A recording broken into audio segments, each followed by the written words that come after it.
Naam, ndugu zangu vipenzi vya tunda la peponi, assalamu alaikum wa rahmatullahi wa barakatuh.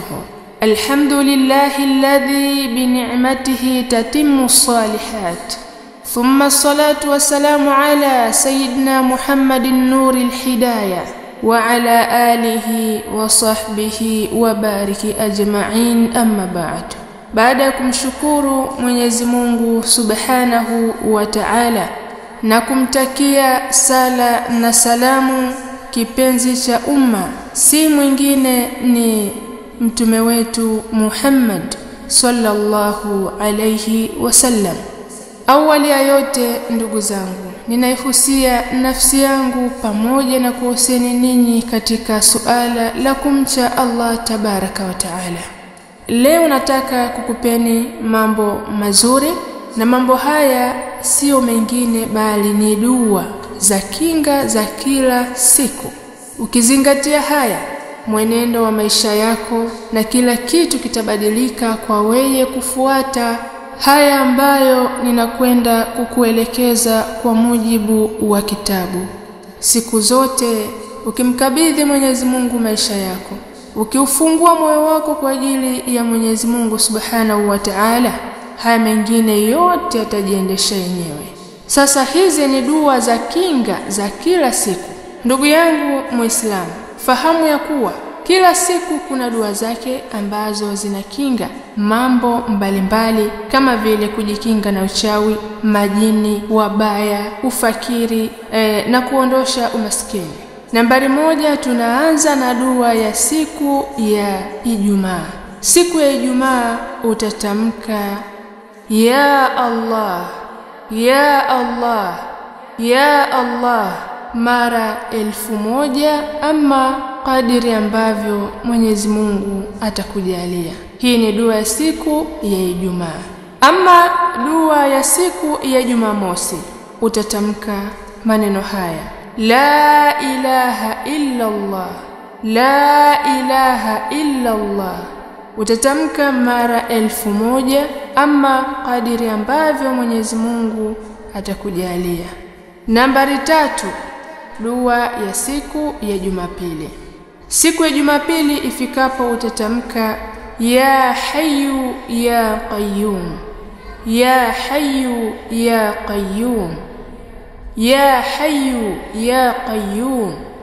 Na dua hii utaitamka mara 1000, ama kadiri ambavyo Mwenyezi Mungu atakujalia. Nambari 4, hii ni dua ya siku ya Jumatatu.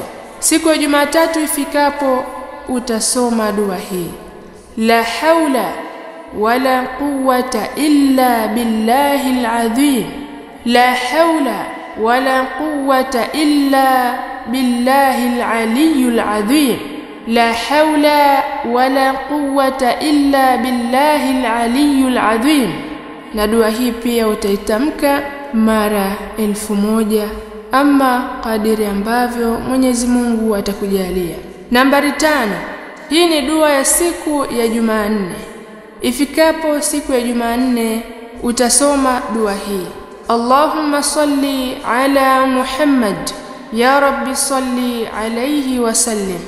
Allahumma salli ala Muhammad, ya Rabbi salli alayhi wa sallim. Allahumma salli ala Muhammad, ya Rabbi salli alayhi wa sallim. Utaitamka mara 1000, ama kadiri ambavyo Mwenyezi Mungu atakujalia. Nambari 6, hii ni dua ya siku ya Jumatano. Ifikapo siku ya Jumatano utasoma dua hii kwa kusema astaghfirullah, astaghfirullah, astaghfirullah, astaghfirullah. Utaisoma mara 1000, ama kadiri ambavyo Mwenyezi Mungu atakujalia. Nambari 7, ambayo ni ya mwisho, ni dua ya siku ya Alhamis. Ifikapo siku ya Alhamis utasoma dua hii: subhanallahil azim wa bihamdihi, subhanallahil azim wa bihamdihi. Dua hii utaisoma mara 1000, ama kadiri ambavyo Mwenyezi Mungu mwingi wa rehema atakujalia. Na dua hizi zinaleta ulinzi ndani ya nyumba, zinaleta riziki kwa yule mtu ambaye atadumu nazo. Na inapendeza zisomwe baada salatul fajr, yani asubuhi, ama baada salatul isha, ifikapo saa 2 usiku. Kwa maelekezo haya ninamuomba mwingi wa rehema atujalie tuweze kusikiliza kwa umakini kisha kuyafanyia kazi. Ikiwa kuna sehemu ambapo nimeteleza, ninamuomba mwingi wa rehema anisameh nani mnisameh. Subhanaka Allahumma wa bihamdik, ashhadu an la ilaha illa ant, astaghfiruka wa atubu ilaik.